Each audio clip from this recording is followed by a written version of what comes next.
Hi guys, this is your reading for Tuesday the 16th of January. Thanks for joining me. I'm using the Hanson Roberts deck today.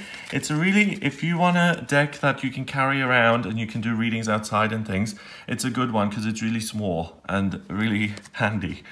So there are even smaller ones, but this one is really portable, so I would recommend that. Let's see what the cards want you to know today. Okay, wow, we've got big themes here. So we've got the Ten of Cups. Ten of Cups is about family, harmony, joy, dreams coming true, wishes being fulfilled, everything being absolutely wonderful, a rainbow of joy in the sky. The Ace of Pentacles, when it's this way around, is a blessing from the universe that says, here you go, here are some practical opportunities for you. It's a windfall in terms of finances, it's a windfall in terms of money and belongings. It's things just being handed to you, something being gifted. The ace cards are always a gift from the universe. So something practical and physical is being delivered free of charge. That's in reverse. So it kind of indicates that you have to work for it, and also that you see practical things as overly important and that you give them too much weight. And then we have the Death card, which it doesn't represent physical death, it represents an ending. It represents something coming to a close, and we all need things, you know, if the sun doesn't set, we don't have a sunrise. So it's a natural part of life. And it's not frightening in particular, because we all know that we're going to die, and that in our lives there are lots and lots of things which start and which are awful, and then when they end, we're delighted about them. So death can be a really positive thing. You know, horrible working situations or horrible relationships, or our own personal beliefs in ourselves. We need death because we need things to end sometimes so we can make space for new life, new beginnings, and new things to come in. So what I get for you today is that you're in a good place. You feel really positive about the emotional side of your life. So you feel good about your relationships. You feel good about where you're at. You feel good about who's in your vicinity and what you've built.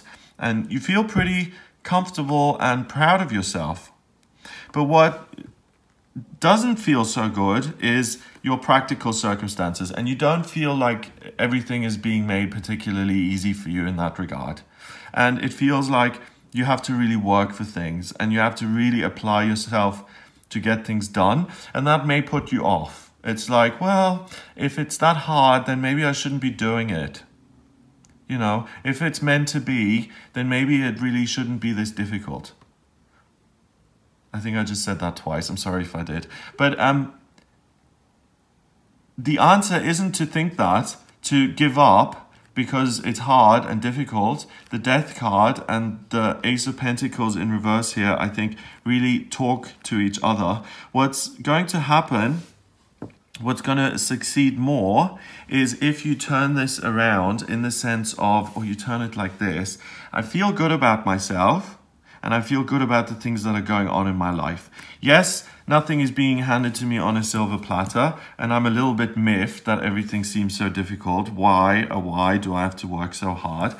But instead of lamenting that fact, you look at it as a new beginning and as a start to stop thinking a certain way, and to stop thinking along the lines of, I'm entitled, everything should come easily to me, hard work is unseemly and beneath me, and especially that thought that if it's difficult, then I shouldn't be doing it. I think it's time to reevaluate that and to let the sun set on that thinking, and to say, okay, I've got something rather difficult ahead of me today, but I'm going to use all of these positive feelings that I've got, and I'm going to take them out of the arena of my personal life, love, children, relationships in general, connection with nature, for instance, all of these wonderful relationships that you've got, or even your spiritual connection with a power greater than yourself. And I'm going to channel those feelings into creating something new and working on a practical level. And when you do that, that's when the blessings come in. So you can activate this and turn this around for yourself by altering the way you think and the way you operate. And that's when you really receive something from the universe that is like a gift. But it only comes and is activated through your hard work and through a different way of thinking and starting something new in that arena of your life. And if we leave it this way around, if you're feeling good and everything and you say, okay, well, financial problem, don't really want to deal with that. Work problem, too hard, don't want to do that. Job applications, boring, I've got to do my CV again. No way, I'm not doing that. Then things are going to come to a standstill. So if you expect everything to be hunky-dory and a bowl of cherries and everything to be given to you, you're not going to make a lot of progress today. If you roll up your sleeves and you say, actually, I can look at this differently and see how I can apply myself to this situation and do something about it, i.e. new way of thinking, then you receive a wonderful blessing and a wonderful financial reward, or a reward in terms of building up to something really concrete, starting a new company, making more money, getting a new promotion. You know, for instance, if you're working in a company and everything's at home, everything's great and nothing needs to change and everything's wonderful, but you miss, because everything's so wonderful in your home life, just for example, think of it this way, you miss the fact that you're totally being exploited at work. You just miss that because everything in your life is so great, so you don't really bother with that. You think, well, I'm not getting paid as much as my colleague, but things are fine, so I'm not going to rock the boat and I'm just going to leave it as they are. Let's say on this day you think about that differently and you say, well, hang on a minute, actually, I'm doing exactly what the other colleague is doing and I'm worth more money than that, and I'm going to challenge that today and I'm going to say, hang on, enough. I know things are great in my personal life, but I'm going to take a risk here. I'm going to rock the boat and say I potentially can have a new beginning. I'm going to ask for a raise. The outcome is very likely that you get that raise. But the only way you're going to get it is if you put an end to the way that you're thinking, death, and you turn around your financial situation. So what's happening is that something needs to come to an end in terms of the way you perceive your life and in terms of the way you perceive things happening. And then you'll get the positive outcome that you're looking for. What's also going on in terms of the astrology is that we're moving towards a really, really over-the-top new moon in Capricorn. I've made a separate video on that, have a look at it. But it's really all about gathering your energy and being practical and building something and being super, super powerful. And today, in the build up to this new moon, it's your thinking that alters. And it may be that your limiting beliefs die that have held you back for so long and have prevented you from getting real financial success and abundance. And that's the key. And that's the only thing that's held you back.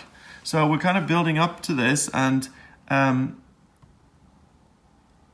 path is really cleared for you. You have the opportunity to see things from a different perspective with a new pair of glasses. What is good and what's beyond question is that relationship-wise, things are really great.